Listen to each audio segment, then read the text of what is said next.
அண்மை செய்தியை பார்த்து வருகிறோம். நடிகை தமன்னாவுக்கு மகாராஷ்டிரா சைபர் கிரைம் போலீசார் சம்மன் அனுப்பியுள்ளனர். ஐபிஎல் போட்டிகளை சட்டவிரோதமாக நேரலை செய்த ஆப் தொடர்பாக சம்மன் அனுப்பியுள்ளனர். நடிகை தமன்னாவுக்கு மகாராஷ்டிரா சைபர் கிரைம் போலீசார் சம்மன் அனுப்பியுள்ளனர்.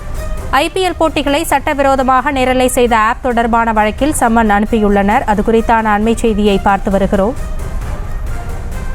கூடுதல் விவரங்களோடு இணைகிறார் நமது செய்தியாளர் மதியழகன். இது குறித்தான முழுமையான விவரங்கள். கடந்த ஆண்டு நடைபெற்ற ஐபிஎல் தொடரை ஃபேர் பிளே ஆப் என்ற நிறுவனம் சட்டவிரோதமாக ஆன்லைனில் ஒளிபரப்பியது. இதனால் தங்களுக்கு பல கோடி ரூபாய் இழப்பு ஏற்பட்டதாக ஆன்லைன் உரிமைகளை பெற்ற ஒயாகாம் என்ற நிறுவனம் மகாராஷ்டிரா போலீசில் புகார் அளித்திருந்தது. இந்த விவகாரம் தொடர்பாக விசாரணைக்கு ஆஜராகுமாறு நடிகை தமன்னாவிற்கு தற்பொழுது மகாராஷ்டிரா சைபர் கிரைம் போலீசார் சம்மன் அனுப்பி இருக்கிறார்கள்.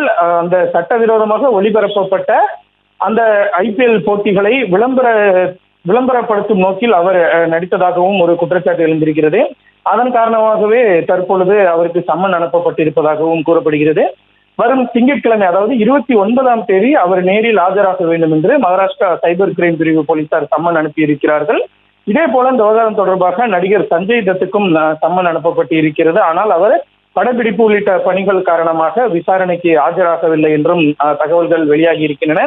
ஏற்கனவே இந்த விவகாரம் தொடர்பாக பல கைது நடவடிக்கைகள் மேற்கொள்ளப்பட்டிருக்கக்கூடிய சூழலில் தற்பொழுது முக்கிய நபர்களுக்கும் சம்மன் அனுப்பப்பட்டு இருக்கிறது.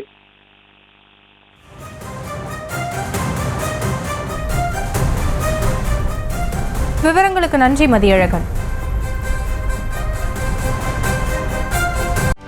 செய்திகளை உடனுக்குடனும் துல்லியமாகவும் தெரிந்து கொள்ள சப்ஸ்கிரைப் பண்ணுங்க.